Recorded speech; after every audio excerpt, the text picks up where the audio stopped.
आपल्या परिसरातील प्रत्येक खाद्यप्रेमींचे आवडते ठिकाण म्हणजे गडकरी फॅमिली रेस्टॉरंट। इथे मिळते स्वादिष्ट व्हेज आणि नॉन व्हेज जेवण, ज्याची चव एकदा घेतली की परत परत येण्याची इच्छा तर होणारच।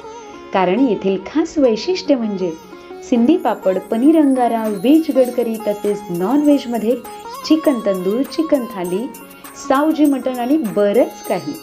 आणि आता आपल्या लहान मित्रांसाठी सुरू होत आहे पिझ्झा आणि बर्गर सुद्धा। शहरातील धमाल आपल्या गावात सुद्धा। तर मग नक्की या आपल्या मित्रमंडळी तसेच कुटुंबासोबत व साजरे करा आनंदाचे क्षण। Gadkari family restaurant, Talegaon, Nandur, Shingote road.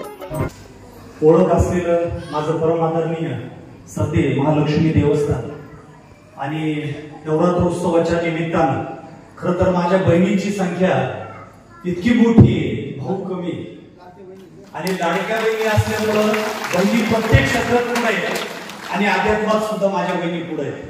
नारी तू नवरत्नों की खान, तुझसे पैदा हुए श्रीराम, श्रीकृष्ण और वीर हनुमान असं म्हटलं जातं।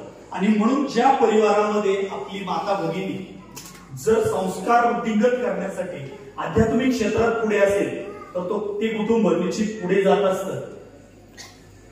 नमो देवई महादेवई शिवाय सततं नमः, नमः प्रकृते भद्राय यथा स्मता असं म्हटलं जातं।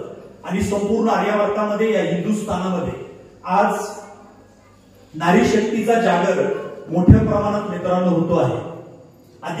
अनेक अधिकारी आमच्या समवेत या ठिकाणी आले, अनेक राजकीय व्यक्ती सुद्धा या ठिकाणी आले।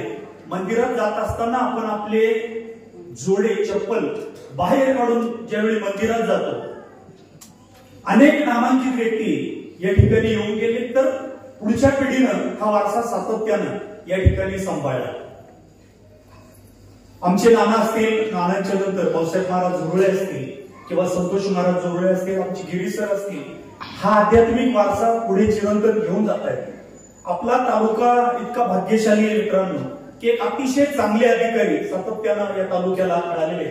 आमचे परम मित्र आणि मार्गदर्शक सन्माननीय प्रवीणजी साळुंखे साहेब यापूर्वी आपल्याच शहराला एक सहाय्यक अधिकारी म्हणून कार्यरत होते आणि नंतर आईच्या इच्छेनं ते आता तालुक्याला आले। दिसायला भाऊसाहेब महाराजांनी वाक्य वापरलं, तरुण तडफदार परंतु अतिशय कर्तव्यदर्शन साहेब तितकेच कडक आहे। नारळ जसा वरून कडक दिसतो आतमध्ये पाणी आहे, साहेबांचा सुद्धा स्वभाव तसाच आहे। एकदा खुर्चीत बसल्यानंतर अतिशय साहेबांचं काम कडक आहे, परंतु आपल्यासारखे शेतकरी कुटुंबातून ते साहेब झालेले असल्यामुळं आपल्या सर्वांच्या कथा व्यथा त्यांना माहिती आहे आणि म्हणून आज आईचे आशीर्वाद त्यांनी घेतले। पुढे सुद्धा अतिशय चांगल्या पद्धतीचं काम सातत्यानं त्यांच्याकडनं होणार आहे।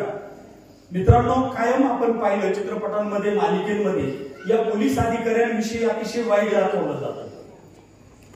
कुठंतरी वेगळ्या गोष्टी सातत्यानं त्यांच्याबद्दल दाखवल्या जातात, परंतु यांच्यामध्ये सुद्धा काही अतिशय चांगले अधिकारी सातत्यानं असतात। आणि असं म्हटलं जातं, हम मानवता के रक्षक है, त्यागी है बलिदानी, हम मानवता के रक्षक है, त्यागी है बलिदानी, हमने नष्ट नहीं होने दी आपली रीती पुराणी। त्या पुरातन परंपरा अध्यात्माच्या सातत्यानं आपल्याला पुढे चालवायचे आहे आणि त्या निमित्तानं अभिजित महाराज गिरी खरं तर पाहिलं मागच्या वर्षी एक वेगळा ग्रंथ घेऊन ते आपल्या समोर आले आणि यावर्षी कानिफनाथाचा आपलं नवनाथांचा जागर या ठिकाणी होतोय।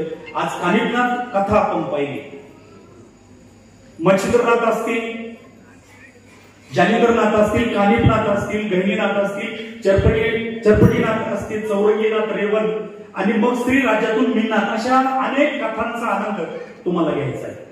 आणि मला विशेष आनंद वाटला की आमच्या सिन्नर तालुका पत्रकार संघात उपाध्यक्ष म्हणून कार्यरत असणारे माझे मित्र दत्तात्रय घोलप आणि आमच्या वहिनी दोघांनी कालच पात्र मी पाहिलं, शंकर भगवान ते झाले होते।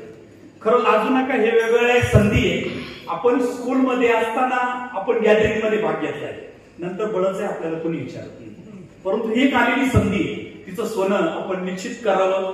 आज साहेब आपल्याकडे आले, साहेबांनी ज्या ज्या पोलीस स्टेशनला आजपर्यंत कामं केली त्या ठिकाणी आपल्या कार्यकर्तृत्वाचा वेगळा ठसा त्यांनी निर्माण केला। अतिशय त्यांची तळमळ आहे। आपण कायम पाहतो एखादी घटना घडली की आपण सहज उडून जातो, पोलीस या ठिकाणी उशिरा येतात, परंतु ती सुद्धा शेवटी माणसंच असतात। त्यांना सुद्धा सातत्यानं असं वाटत असतं की प्रत्येक गावामध्ये शांतता नांदावी, आपसापसातील कलह नाहीसे व्हावेत, बांधाचे वाद जे असतील ते त्याच ठिकाणी मिटावेत, गाव निर्व्यसनी असावं, जातीय सलोखा, शांतता, सुव्यवस्था सातत्यानं राहावी, जाती पाती तुझे न कोई हरी को मिले सो हरी का होय. आपसातील वेगवेगळ्या जाती धर्माची लोक या हिंदुस्थानमध्ये आपण पूर्वीपासून गुण्या गोविंदाने नांदत आलेलो आहोत आणि म्हणून या त्यांच्या कार्यक्षेत्रात येणारं आपलं गाव एक वेगळा उपक्रम घेऊन सातत्यानं पोलीस डिपार्टमेंटच्या पाठीशी आपण उभं राहूयात. माझा पत्रकार संघ सुद्धा सातत्यानं त्यांच्या पाठीशी उभा आहे. मित्रांनो, सेवानिवृत्तीच्या नंतर इकडं तिकडं वेळ वाया घालवण्यापेक्षा मला सुद्धा निश्चित वाटतं महाराज की जर कधी सेवानिवृत्ती झाली तर 10 दिवस अगदी इथंच येऊन थांबावं, फोन वापरू नये, कुणाची एक शब्दही बोलू नये, या आईच्या दरबारामध्ये छान ग्रंथांचं पारायण करावं, कथांचं श्रवण करावं आणि जे ज्या चांगल्या गोष्टी आहेत त्या आपण वृद्धिगत करावे. आज आमच्या टीम समवेत साहेबांच्या रथाचे सारथी शांताराम जोडगे साहेब हे सातत्यानं या ठिकाणी येत असतात. त्याचप्रमाणे पोलीस हवालदार राजेंद्रजी घोलप साहेब हे सुद्धा आमच्या समवेत आलेले. आईची चिरंतन आशीर्वाद त्यांना सुद्धा मिळतील. पुढे सुद्धा काही मदत तुम्हाला लागली, आपल्याला ज्या घुंगडी बैठका वगैरे कार्यक्रम आपल्याला घ्यायचे की जेणेकरून गावातले एकोपा निर्माण व्हावा, त्यावेळी सुद्धा साहेबांसमवेत सातत्यानं आमची टीम तुमच्या सम्मुखी ज्या चांगल्या गोष्टी आपल्याला सर्वांना मिळून करायच्या आहेत. मित्रांनो, समाजामध्ये साहेबांनी बोलता बोलता सहज गाडीमध्ये किंवा महाराजांच्या घरी एक उदाहरण सांगितलं की पूर्वी ते होते तसे दानव होतेच. आपण चांगलं काम करत असताना आपल्या कामामध्ये अडचणी घालणारी लोक सातत्यानं समाजामध्ये आहेतच आणि म्हणून एखाद दोन मांजरी आडव्या गेल्या तर काही होणार नाही, पण चांगल्या कामाला एखादा माणूस जर आडवा केला तर ती चांगली कामं त्या ठिकाणी थांबत असतात. आपण चांगल्या काम करणाऱ्यांच्या पाठीशी भक्कमपणे सातत्यानं उभं राहूया.